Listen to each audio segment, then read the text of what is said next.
Thank you, man. Thank you, Tomax. That's so cool that you even. Thank you. I'm surprised. Like you used like we hadn't had anyone watch, but yeah, man, this is all made up. Yeah. Free jazz, hardcore punk, and metal. Yeah. And I don't know, crustcore. I don't know. Right, all of that. All of it. Crust noise. Yep, some funk in there. Some Symphonic fusion. some yeah. fusion, little Latin or African type stuff, Yeah, definitely. some blasting. Definitely blues. Of course, the blues is the basic. Right. The fact y'all can switch and say, "Dang, yes, Yeah, right. he got it." Yeah, right. Thank you for hearing us out. Some Yeah. people be like, "What the heck are they doing?" Yeah, we switched it up, man. You know, Yeah, just trying to, get off all that energy, like. Man. Will have the best energy on both instruments. He's a beast. Oh, man. Just for the live, anyone that watches the and yeah, Fly up definitely. in here, man. Yeah, definitely, Nah, though, man. it was fun, man. Catch a freestyle, bro. Yeah, my freaking kufi fell off. Like, it's good when your kufi falls off. And it's cool when the dreadlocks are just swinging. Like, I got a bald head, so it's my beard is braided, so I can, Thank you, Tomax, and whoever else was watching, man. I don't know whoever else was watching, but thank you. Yeah, Thanks yeah. a mad, we really appreciate it. Yeah, definitely. One day, come spit. One day. Come Yeah, through. dude, that's so dope. Man, that would be dope. Yeah, man. I didn't know you rap, Tomax. He's on my other Odd Rocker channel. Okay. He's like one of the few that actually went over to the Audio Discourse music stuff. Yeah, this is mostly where I'm keeping a lot of the music stuff, even though I'll probably put it on the other channel sometimes, but this is where all that's going to be, Right. from the Black History Rock and Roll to music commentary to the live stuff that we do, Which I definitely want to see more. I saw you posted one today, right? Or like Yeah, today? I posted one on Barry D'Souza. I mean, a lot of these Black History Rock and Roll people, I feel that they're not known. Some I knew about, but some I'm just finding out along the ways. I got a whole history of that on Instagram and Facebook too. So if you hashtag Black History Rock, Black History Rock and Roll, I did all that. Hopefully it'll be a book someday. But yeah, I got more. I got one other one on Jimi Hendrix coming out too. The history of Jimi Hendrix with heavy metal. People kind of lose contact with that, but I want to make sure it's thorough, For real. because all these millennials, no disrespect, a lot of these cats kind of like are trying to figure out why Jimi Hendrix is in heavy metal encyclopedias, and us old school cats know better. Like even though I was born 5 years after Jimmy died, actually 4 years, like I kind of got in on that history, in the early 80s. A lot of things weren't set in the sand as much, with that kind of music, with hard rock, heavy metal. Right. Some were also interchangeable, but Jimmy added a lot to both, so you'll be hearing about that, and If not being the founder. yes, In general. definitely. I think, dang, if we're on the subject, I think people give a lot of credit to Tony Iommi. Yeah, Tony Iommi. But I feel like his style is like super Hendrixy. His style is super A Hendrixy. lot of that stuff that he was playing was definitely, Tony will tell you, blues oriented. Even, and it's funny how people are putting like Judas Priest as like the, pretty much the fathers of that. But Judas Priest, they were more, they represented Jimi Hendrix even more so. You read, like, there's so many, a lot of them were really into that. Like, Hendrix was a huge influence on them. Rob Halford, the two guitarists, Tipton, and yeah, man, they probably repped it even more than Tony Iommi.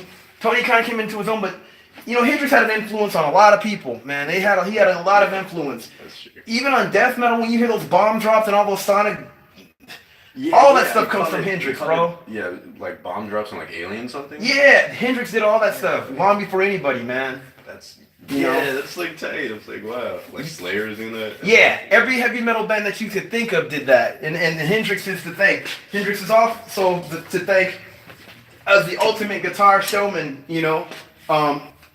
People will say the guitar god. I don't use really any man as God, but with that persona, Hendrix pretty much was like the template for that. Yeah, people will talk about Jimmy Page and violin, bows, and all that. And I'll even say, even with that, Page was not the first. Page got that from that dude from The Creation. If you guys ever heard that song, Making Time is in that movie Rushmore, I think. But that guitarist actually played his guitar with a violin long before Page did it. But Yeah. as far as like showmanship, Jimmy combined even certain things that came before him. What certain bluesmen. How could I forget that brother's name that played his guitar behind his back? But he was one of the first, and another brother played it with his teeth. But Hendrix combined all that, plus he elevated it, and then he did his own thing sonically that people could not match today, at least with what they have, you know? Right. Definitely. Yeah, so there'll be. Like a course on a like Shoot. African American or African. I would rock like history. to. If somebody had me to come in their class, I would love to teach a class on that. Sick. On like the Black History Rock and Roll and Jimi Hendrix's significance to heavy metal. Right. He's not as far as people think today, like really, a lot of these people in the Black History of Rock and Roll, some of them played a lot of like just major things that people don't realize, and just Right. there's so many to talk about. Some, like I said, I didn't even know, and I've been taking notes on that since I was a kid. My dad definitely was an influence on that because, my dad, he came up, he saw Hendrix, Yeah. and he was, in all kinds of music, and Vernon Reid. I think he was the one that introduced me to Living Color. I found out about Bad Brains on my own, but we always, I took notes on that, man. It was good to have that around me as an encouragement, Right, and it's cool to see the influences that I don't know, kind of interject or whatever, especially with R&B, even Yep. like or which is like blues anyway, but definitely I think in any maybe not any, but a lot of African American and then also just communities that are around African American communities, including like musical ones like jazz communities and Yep. probably all early blues and early like rock, all early hard rock, definitely for psychedelic rock too. R&B. Like, It's funny you mention R&B. I have something, put it like this. The drum beats that a lot of people are used to hearing in metal, especially that early metal, that's just R&B. It's all R&B drum beats. All that, because before, and even within the first of these, now they're calling proto metal, it's funny. All these heavy metal bands, even Sabbath, they use those jazz beats and R&B because they would do those like sort of bop beats, right. or swing beats. And then those down tempo, boom, boom, ta, boom, ta, boom, boom, ta. That's all R&B. Right. All that stuff is R&B, dude. That's where that beat came from. That of course, you could talk about the double bass and stuff later, but a lot of the basis for all that stuff was that heavy beat, that R&B. That was rhythm and blues. And if you want to go further, jump blues. I would even liken that to stuff like a lot of punk and soul, a lot of soul beats in jump blues. Like something like a Wilson Pickett. That's punk rock, dude. Like you listen to that 101 dances. No, that's some punk beats, dude. Yeah. All that jump blues stuff is punk rock. It's early punk rock, dude. Like jump blues was like a step even more at faster pace than R&B. So a lot of that early punk stuff, people thought that they were reinventing the wheel. No, you could listen to punk. Let's just say punk was if you listen to jump blues, you'll see what I'm saying as far as like what punk rock, it's punk sounding. Jump blues totally sounds like a lot of punk rock totally sounds like a lot of jump blues. Jump blues is just another kind of acceleration, within the R&B, and then, of course it's rock and roll too. I mean, there's so many things that like. Us as black folks, like, we tend to just innovate and just drop our stuff. Now it's time for us to, like, look back and see what we've done, pick up on it, and celebrate it more and enhance it. Yeah, exactly right. And I guess, really in remembering it, we can use it as an influence to make something we think is cooler. Yep. Cooler, more contemporary.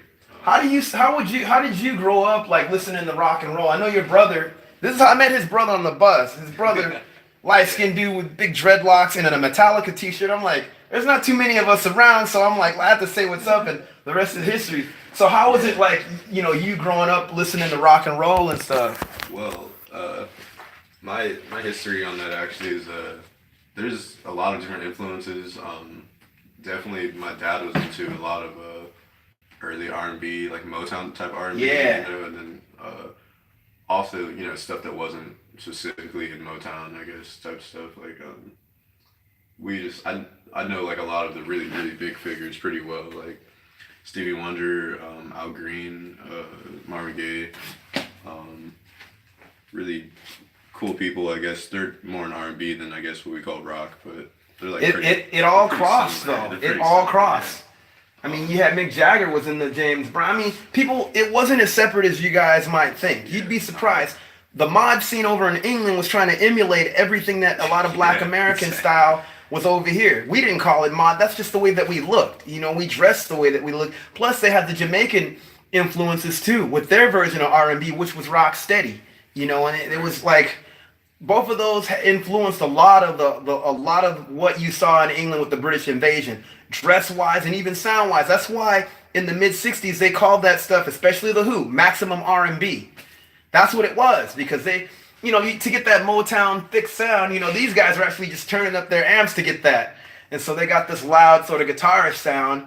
But a lot of it still even goes back to something like a Bo Diddley or like, you know, Right. a Rosetta Tharpe. That was a lot of influence on those British cats, man. You know. It's like yeah, it's probably the main influence definitely, Yeah. especially in the early rock. It was kind of they just kind of stole the thunder of blues. It was just kind of like the, you know, like the beat thing over here.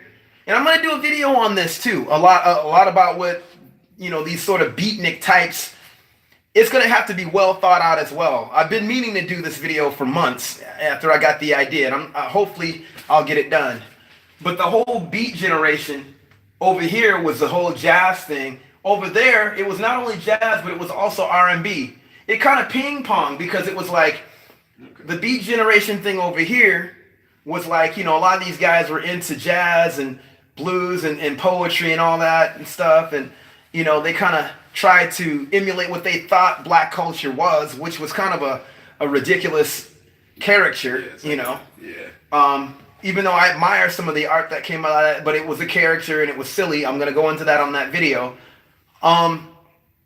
Another thing was with the beat thing. It was kind of, I mean, the British beat scene. It was kind of the same thing, but for some reason there was more dancing. You know, like it was like more based off of R&B than than the beatnik thing was over here. The mod thing was kind of based off of R&B and dancing. It's a whole thing I can just go into whole details about, but That's interesting. you know, I didn't know. yeah, it is. You know, I kind of studied a lot of this stuff just being into rock and roll and black, you know, the black history of all that stuff and just the influences that went behind all that. So, Right. And yeah, heck yeah, hell yeah, really. But I was gonna say also, my dad was into like Bruce Springsteen pretty heavily. huh? I was gonna ask what that Jump Blues song was that you said like Oh, 100. just look at Jump Blues. Okay. I need to actually start making a list on my Black History of Rock and Roll. On my other channel, I have my Black History of Rock and Roll series, but I need to make one on this new Audio Discourse music page. Yeah, But sure. any Jump Blues that you listen to, Okay. yeah, any of them. Yeah, was there one song you were saying called like 100 something, like 100? Oh, you're talking about the soul classic by Wilson Pickett, 101 Dances. I think But so. no. That's just soul, and a lot of soul have the same sort of R&B beats as well. You guys, my battery's about to run out, and I thank you guys for tuning in on us jamming and then talking, being nerdy about the Black History of Rock and Roll. This is the homie Andrew right here, or should I say your name? It's fine. It's cool. Yeah. And me, Odd Rocker, Orlando, whatever you want to call it. Call me on actually. On. On one. On one, and I'm O, an Odd Rocker. Odd So, record. Thank you for staying late. I really appreciate that too. That's nice. well, thanks for coming by, and we'll rock again.